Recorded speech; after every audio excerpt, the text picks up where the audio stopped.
What's up, everybody? It's Ryan from Chrono Core TCG, back again with another tutorial video here for you. Today we're going to go through some phases of the game. Start out with starting a game. How does that work? So first thing you're going to do is shuffle your deck. Present it to your opponent. Let them cut it if they want. If not, so be it. Next thing you're going to do is place all of your starting cards down. That'll include your pilot, your core, any weapons, and all of your equipment.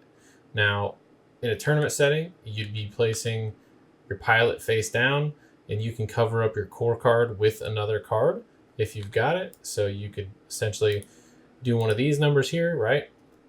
Next, you would determine who goes first, and then you would reveal those cards.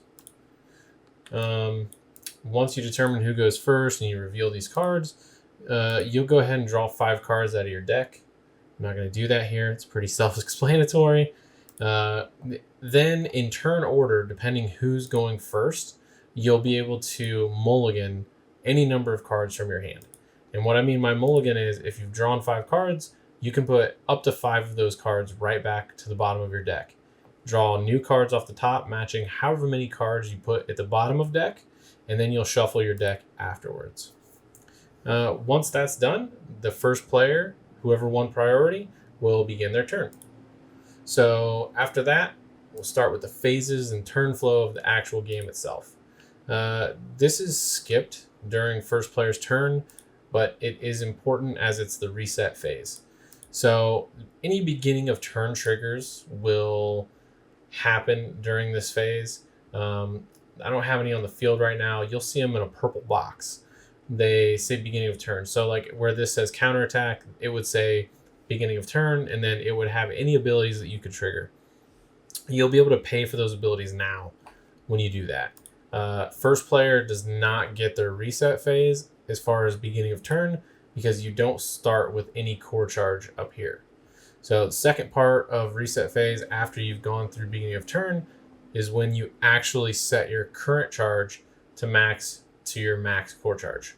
And again, max core charge is determined by the numbers in the upper right hand corner of all the top cards of your equipment cards that are visible.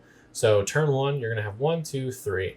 So you'd have 3, you'd go through beginning of turn phasing, nothing happens for turn 1 player, moves into setting your current charge to meet your max. So you'll move this, it'll match your 3, and then you would reset any cards that were depleted, aka exhausted. So again, that's not going to happen on turn 1 because nothing's going to be depleted. Next, you'll have your draw phase. First player is going to skip this because they don't draw as first player. Second player will draw 1 card. You're also going to be able to put any cards that you draw from hand. So let's say I drew this card back here. If I don't want this card or I have another card in my hand that I don't want, after the initial draw, I can take it, place it up here. This is called voiding a card.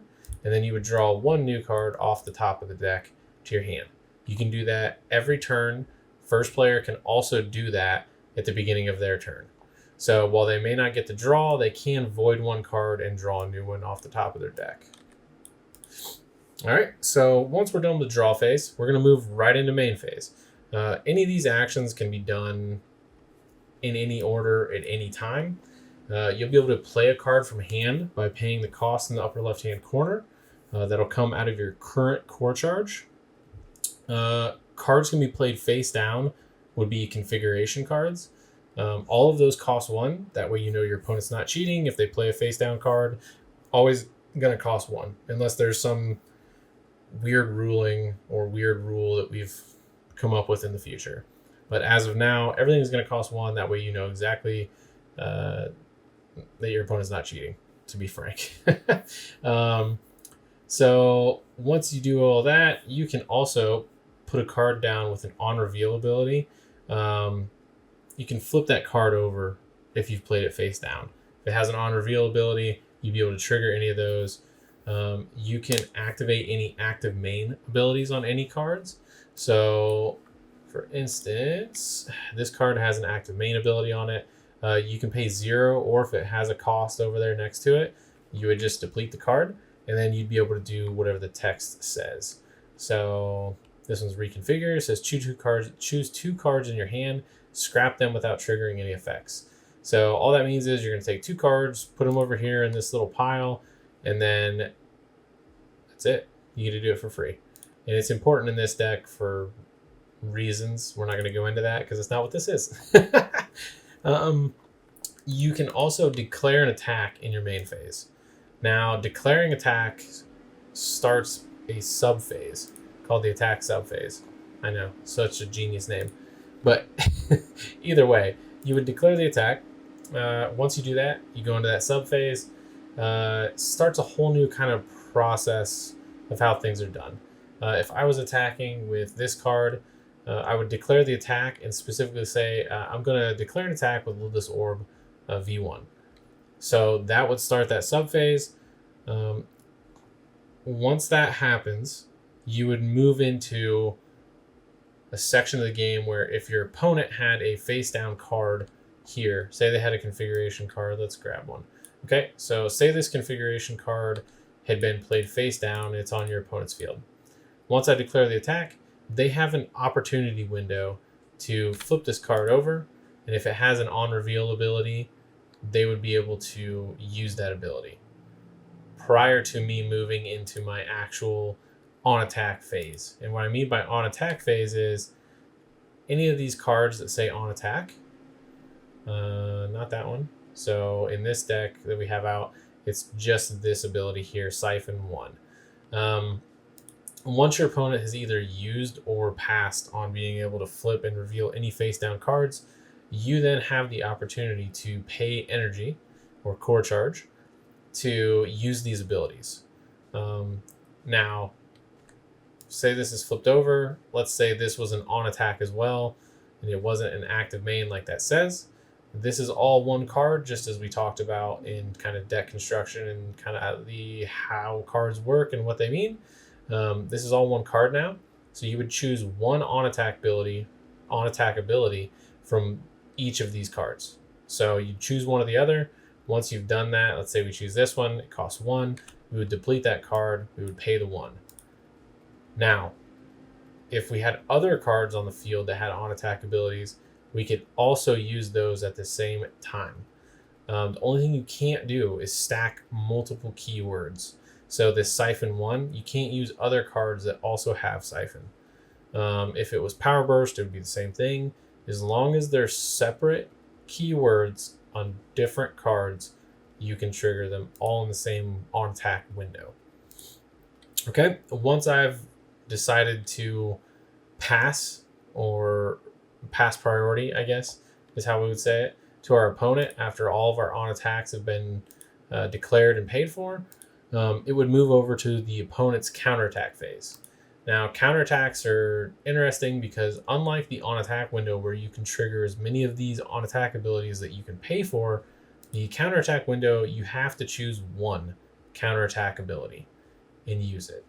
So say I was defending this turn, I wanted to use Overshield 3.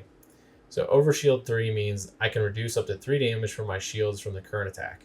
So if they were attacking me for 5 damage, I would declare that I'm using Overshield 3. I would deplete the card. I would pay the total core charge cost for that ability, which is 2. So I'd pay 2 current charge. And then I would reduce the damage coming in by 3. So from 5 to 2. If they had any modifiers from on-attack abilities, you would add those all up at the end of this stage. So once you've used the counterattack, you would then deplete the weapon. Okay, let's go back. I'm going to make this confusing. Because let's say I'm not the one getting attacked anymore, okay? I was just giving the example of how counterattacks work. But in this example, I'm using Siphon 1. I've removed a shield. I've now given +1 damage to this attack. So paid the 1, did the thing. Siphon 1's happening. It takes 1 shield to add 1 damage. All the on-attacks are done. All of my opponent's counterattack, or my opponent's counterattack keyword and ability has been chosen and done. They're using Overshield 3. I would be attacking for 1 plus this 1 from Siphon, so I'm attacking for 2 total. I would do no damage. Now, if I was doing over 3, I would obviously be able to push damage through because they're only able to reduce damage by 3. I probably made that way more confusing than it needed to be, but I felt like I kind of needed to explain how counterattacks work. So again, let's go through this real quick. I will declare the attack. Nope, hold on. TTS grabbing the wrong things. I would declare the attack here. I would say I'm attacking with Lidless Orb V1. It opens up on reveal window for my opponent if they have any face down cards. We're going to say they chose not to reveal any cards or they didn't have any. It would then move to my on attack phase, in which I would pay 1 for Siphon 1. So we'd go from 2 to 1, we'd reduce shield, we would add this status token with a +1 damage. Then our opponent has the counterattack window. Let's say in this instance now they're not using a counterattack, so they say they're going to pass. We'll then add up damage, which would be 1 base damage in the upper right, plus the 1 damage from Siphon that we added here from our on attack ability. Our opponent again is not using a counterattack, so we're going to do 2 damage to their shields. So if this was their shield value on their side, they would start at 20. We would just take that down to 18. Simple as that. The reason that it goes into shields first is you have to chew through your opponent's shields before you get into their pilot's life, which that should be 10, but either way, doesn't matter. So that is how main phase and the attack subphase work. After that, you'll move into what's called the end phase. Any abilities and effects that specify the end phase would trigger here, and then you can pay for them if applicable. So just like beginning of turn effects, you'll have anything that says at the end of turn, do yada yada. You can pay for those if you have to, or if they just happen, they'll just happen in this phase. Any until end of turn effects stop. So any status effects like this Siphon 1, this will not stay on. All status effects clear during this end of turn phase, period, unless they say otherwise. And currently the only status effect that does not clear is Short Circuit. So anything else you do that creates any kind of status effect, that could be plus damage, it could be making an opponent's abilities cost more, all of those effects will clear at the end of this phase, or in this end phase. Once all of those have been removed from the board state, your turn would be declared as end, and then it would pass over to your opponent.